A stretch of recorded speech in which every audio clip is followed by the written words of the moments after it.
안녕하세요. 저는 35살, 결혼 4년 만에 이혼한 싱글입니다. 저는 전 남편, 그리고 전 남편과 상간녀의 이야기를 해보려고 합니다. 이제는 마음 정리도 어느 정도 되었고, 물론 아직도 불쑥불쑥 분노가 치밀어 오르기도 하고, 당장이라도 쫓아가 머리끄덩이라도 잡고 싶은 충동이 일어나긴 하지만요. 하지만 합법적인 방법으로 할 수 있는 모든 걸 다 했으니까, 이제는 울분을 차츰 털어내려고 노력하고 있습니다. 배우자의 배신이라는 건 영혼을 아프게 하는 일이 정말 맞습니다. 이혼하고 복수를 했다지만 상처가 쉽게 잊히지는 않는 것 같습니다. 저는 정말 누구보다 열심히 살아왔고 결혼 생활도 착실히 했으며 누구보다 저희 배우자를 믿은 사람입니다. 그래서인지 너무나 남편을 믿었던 저에게 더 현타가 왔던 것 같네요. 저는 원래가 감정 소비를 잘 하지 않을 정도로 현실적인 사람이에요. 많은 나이가 아님에도 불구하고 제가 좀 힘들게 자랐습니다. 슬픈 얘기지만 제 부모님, 자식들을 풍족하게 뒷바라지 해줄 만한 능력이 없으셨어요. 어릴 때 가정 환경이 그리 좋지 못했고요. 부모님 도움은 아예 기대도 못하는 상황에서 거의 혼자 제 인생 개척해 왔습니다. 가난하다는 기준이 모두 다르겠지만 저희 부모님 정말 어렵게 저를 키워주셨습니다. 어린 시절에 뭔가 풍족했던 기억이 없어요. 그러다 보니 저는 돈에 대한 집착이 심했고 돈을 버는 게 인생 최대의 목표였습니다. 하지만 부모님의 원망은 한 번도 하지 않았어요. 공부도 대학도 저는 악바리 근성으로 혼자 힘으로 해냈어요. 부모님 도움을 받는다는 건 기대도 하지 않았고 당연한 말이지만 결혼할 때도 오롯이 저의 힘으로 했습니다. 남편은 평범한 셀러리맨이었고요. 저도 결혼할 때는 같은 직장이었습니다만 지금은 투잡으로 했던 일이 잘 되어 그 일을 본업으로 하고 있어요. 수입이 남편보다 3배 정도 많긴 해요. 대신 개인적인 시간을 내기 힘들 만큼 바쁜 게 단점이라면 단점입니다. 하지만 모든 일은 때가 있는 거고 물 들어왔을 때 노를 저어야 하는 법 아닌가요? 바쁘게 사는 만큼 우리 가족 미래가 행복할 거라고 믿었습니다. 이혼한 지금은 그 생각을 완전히 바꾸긴 했지만요. 아무튼 그때는 그랬습니다. 어쨌든 제가 하는 일이 잘 되면서 시어머니 사는 아파트 단지로 집을 사서 이사 오게 되었습니다. 결혼 딱 2년 만에 집을 산 거였고 저나 남편뿐 아니라 양가 부모님이 무척 기뻐하셨습니다. 시어머니가 사는 아파트 단지로 온 건 다른 이유는 없어요. 남편 출퇴근 편하고 저도 일하기 좋은 동네였고 초역세권에 앞으로 오를 가능성이 많은 아파트여서 샀습니다. 시어머니는 아예 처음부터 분양받아 살고 계셨고 제가 옆동을 매매했어요. 나름 역세권 아파트라 가격이 꽤 나가는데 대출 하나 없이 들어왔다는 거에 어머니가 얼마나 좋아하셨는지 모릅니다. 물론 남편 돈 하나 안 들어간 제 힘으로 산 제 명의 아파트라는 것도 알고 계셨고요. 지은 지 얼마 안 된 아파트라 인프라도 좋고 젊은 부부들도 많이 살더라고요. 그런데 어머니가 어느 날 떡을 맞춰 오셔서는 저한테 이런 말씀을 하셨습니다. "얘 아가, 아무리 아파트에서 이웃 간 정이 없이 산다고 해도 이웃지간에 서로 인사는 하고 살아야 하지 않겠니? 내가 떡 조금 맞춰왔으니까 옆집이랑 위층 아래층에는 떡 갖다 주면서 인사라도 해봐. 얼굴 두고 지내면 언젠가는 한번 도움받을 일이 생길 수도 있는 거야." "네? 떡이요?" 어머니도 참 요즘 누가 이사 왔다고 떡을 돌려요. 저 남의 집 찾아가는 거 싫은데. "아이고 어려울 거 없어. 한번 마음 먹기가 어렵지. 그 다음부터는 엘리베이터에서 마주쳐도 서로 인사도 하고 얼마나 좋으냐. 나는 우리 동 사람들 몇 집 빼고는 죄다 인사하고 산다. 정 어려우면 내가 같이 가주마." 요즘은 같은 이웃끼리 인사도 안 하고 산다지만 어머니가 저렇게까지 하시니 어쩔 수 없이 같은 라인의 집에만 떡을 돌렸습니다. 떡 돌리면서 보니까 우리 옆집은 젊은 부부가 살더라고요. 우리처럼 신혼부부인 듯 했는데 와이프가 저보다 더 어려 보이더군요. 같은 또래이니 왠지 더 반가운 마음이 들었고 앞으로 인사하고 지내자고 반갑게 인사했습니다. 그랬더니 옆집 와이프가 저에게 웃으면서 이렇게 말했습니다. "저야 좋죠. 안 그래도 이사 와서 아는 사람도 없는데 너무 잘 됐다 싶어요. 앞으로 인사하면서 지내요." 네, 다음에 시간 맞으면 같이 커피 한 잔 해도 좋고요. 암튼 반가워요. 형식적인 대화였지만 대화하면서 안 건데 저보다 2살 어리고 초등교사라고 하더라고요. 그러면서 같은 신혼부부이니 언제 한번 부부끼리 보자는 말도 인사치레로 하게 되었습니다. 하지만 뭐 각자 바쁘게 사는 사람들이라 빈말이라고 생각했어요. 저는 이웃지간에 안면 트는 게 불편하다고만 생각했는데 어머니 말대로 그 후로 가끔 마주치면 인사도 하게 되고 그리 나쁘지만은 않더군요. 시댁이랑 가까이 살아서 불편하지 않냐고 하시는데 저는 오히려 좋았습니다. 워낙 어머니가 잘 챙겨주시기도 했고 밥하기 귀찮은 마음을 어찌나 잘 알아주시는지 하도 저녁을 많이 얻어먹어서 오히려 어머니가 힘드셨을 거란 생각입니다. 어머니는 우리 부부가 맞벌이하느라 바쁘다는 걸 늘 안타깝게 생각하셨어요. 늘 우리 부부 먹을거리를 살뜰하게 챙겨주시곤 했습니다. 부부가 거의 집을 비우는 시간이 많은 터라 저는 아예 어머니에게 집 현관 비번을 알려드렸고 어머니는 종종 저희 집 냉장고에 반찬을 챙겨놓고 가셨습니다. 그리고 죄송한 말이지만 지저분한 집도 늘 정리를 해주셨어요. 아침에 나갈 때 난장판이었던 집이었는데 집에 가면 우렁각시가 단영한 것 마냥 깨끗해져 있기도 했고요. 사실 시어머니가 집에 드나드는 거 싫어하는 며느리도 분명 있을 겁니다. 그런데 저는 인생 대부분을 워낙 챙김을 못 받고 산 사람이라 그런가 이런 어머니의 보살핌이 싫지 않고 참 좋았습니다. 게다가 제가 늘 남편보다 바깥에 있는 시간이 많아서 먹을 걸 잘 챙겨주지 못하기도 했고요. 남편은 칼출근, 칼퇴근이 일상인 사람이라 간혹 저에 대한 불평불만을 토로하기도 했고 저랑 다투는 일도 종종 있었습니다. 제 남편은 착하긴 한데 남자치고 좀 인내심이 없는 편입니다. 나이가 동갑임에도 어쩔 때는 저보다 동생같이 느껴지기도 했어요. 간혹 부부싸움을 해서 냉전기간이 오래가기라도 하면 어머니는 늘 남편을 먼저 나무라셨습니다. 여자 말을 잘 들어야 집안이 평화로운 거야. 네 처가 얼마나 똑똑하고 야무진데 자꾸 네 고집 피우고 싸울 일을 만드는 거니? 그러지 말고 네 마누라가 하라는 대로 해. 여자가 돈 벌다 보면 늦을 수도 있고 집안일 신경 못 쓸 수도 있는 거야. 너도 바깥일하면서 그런 거 부부 사이에 이해 못하면 쓰니? 너 밖에서 다른 여자들 봐라. 너 이 집 산 것도 다 네 와이프 덕이라며. 무조건 네가 져주고 살아. 엄마, 내가 이 이상 어떻게 더 져주고 살아요? 돈 관리도 집사람이 해. 집 명의도 집사람 거고 다 집사람 마음대로 하잖아요. 근데 아무리 돈 좀 번다고 집안 살림 너무 신경 안 쓰는 거 한 소리 할 수도 있는 거죠. 그럼 네가 하면 될 거 아니냐 이놈아. 너도 같이 사는 집인데 왜 네 일이 아니라고 생각하는 거냐? 나는 너 이렇게 안 키웠어? 이런 말을 하실 정도로 어머니는 저를 예뻐하셨습니다. 제가 바빠서 사실 살림을 엉망으로 해도 싫은 소리나 잔소리 한번 안 하셨고요. 어머니 눈에 보이면 그냥 당신이 직접 치워주시는 분이셨습니다. 이사 오고 나서 갑자기 일이 바빠지는 바람에 어머니는 거의 하루 걸러 하루씩 저희 집을 들락거리며 제 살림을 돌봐주셨습니다. 이사 와서 1년이 넘도록 참 바쁘게 지냈던 것 같네요. 그 사이에 저는 수입도 더 늘었고 그만큼 몸은 힘들었습니다. 집에 오면 씻고 자느라 바빠서 남편 얼굴 제대로 못 보는 경우도 많았고요. 그런데 이사 온 지 1년이 좀 지났을 무렵쯤에 작은 문제가 생겼습니다. 원래 사람 사이를 틀어지게 하는 건 큰일이 아니라 작은 거에서 시작되는 법이라던데 그냥 착각이라고 치부하기에는 이건 아니다 싶은 일이었어요. 이상하게 어머니만 우리 집에 다녀왔다 가시면 크고 작은 제 물건들이 자꾸 없어지는 일이 생기는 겁니다.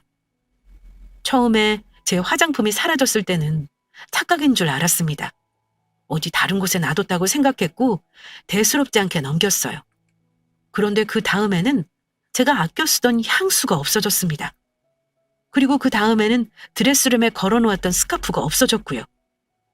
남편이 제 물건에 손을 대는 일은 없을 테니 그렇다면 남은 사람은 하나, 우리 집에 자유롭게 드나드시는 시어머니밖에 없었습니다. 시어머니에게는 정말 죄송한 말이지만 사람이 눈앞에 욕심나는 물건이 있으면 그럴 수도 있는 거잖아요.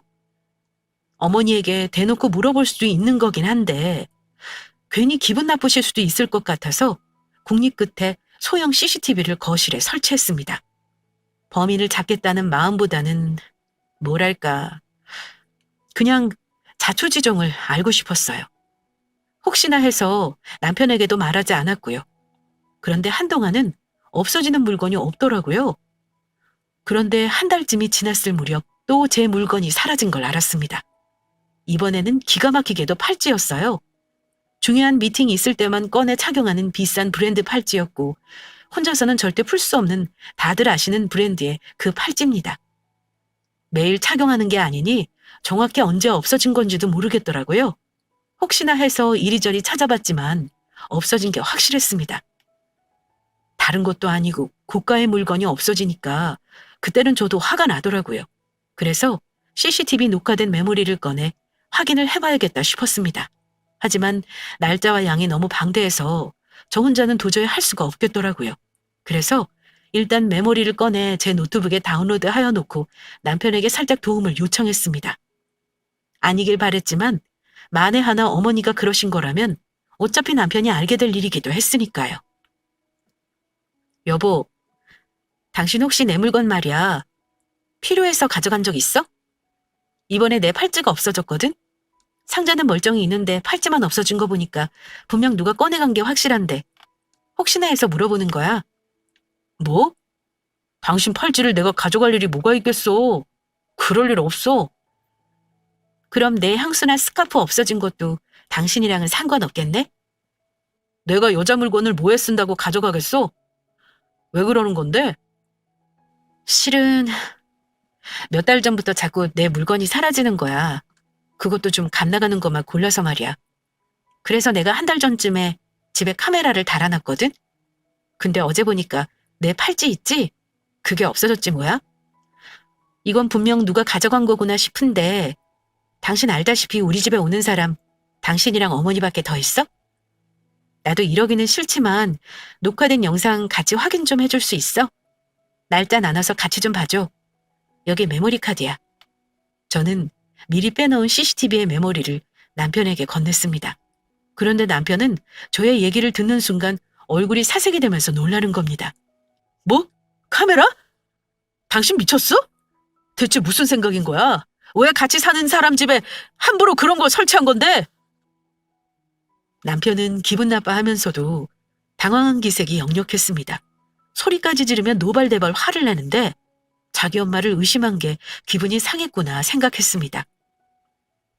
혹시 당신 어머니 의심하는 것 같아서 기분 상한 거야?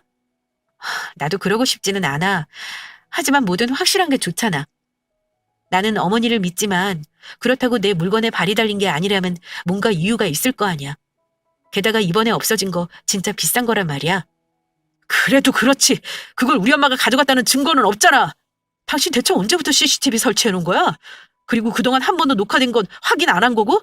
어디야? 어디다가 달아놨어? 빨리 말해. 내가 당장 떼어버리게. 당장 어디다 달았는지 말하라면서 카메라 설치한 뒤 제가 영상 내용을 확인했는지 여부를 속사포처럼 꼬치꼬치 캐묻는데 저도 당황스러울 지경이더군요. 거실에 달아놨어. 커튼박스에 보면 있을 거야. 근데 당신 뭐 그리 화를 내? 내가 어머니라고 범인을 단정 지은 것도 아니고 그냥 같이 확인만 해보자는 거잖아. 내가 엄한 데 두고 잃어버린 거면 이렇게까지 말 안 했어. 그래서 당신은 같이 확인 안 해주겠다는 거지? 당신 말대로 이 집 드나드는 사람은 나랑 엄마뿐인데 나는 범인이 아니라는 거 당신도 알잖아. 그럼 남은 건 우리 엄마고. 그럼 영상 안 봐도 뻔하잖아. 안 그래? 어쨌든 나는 굳이 이 영상 뒤져서 우리 엄마가 그랬다는 거 확인하고 싶지 않아. 그럼 나는 어쩌라는 거야? 그냥 이대로 넘어가라고? 이렇게 하자. 일단 카메라는 오늘부로 내가 없앨 거야. 그리고 메모리는 당장 지금 지워. 대신 내가 엄마한테 따로 잘 말씀드릴게. 이번에는 내가 둘러대고 넘어갔지만 다음번에는 당신이 의심할 것 같으니까 다시는 그런 짓 하지 말라고 단단히 말씀드릴게. 그 편이 당신한테도 편할 일 아니야? 그래. 그렇긴 하지. 그럼 당신이 책임지고 어머니한테 말씀드릴 거야? 그럼 없어진 물건도 당신이 알아서 돌려받아줘. 나는 모른 척 할게. 알았어. 내가 책임지고 돌려받을게. 근데 당신 CCTV 영상 확인 안 한 거 확실한 거 맞지? 확인 못했어. 한 달치를 다 확인하려니까 양이 너무 많더라고. 하루 종일 앉아서 그것만 들여다볼 수는 없잖아. 암튼 그럼 나는 당신만 믿는다.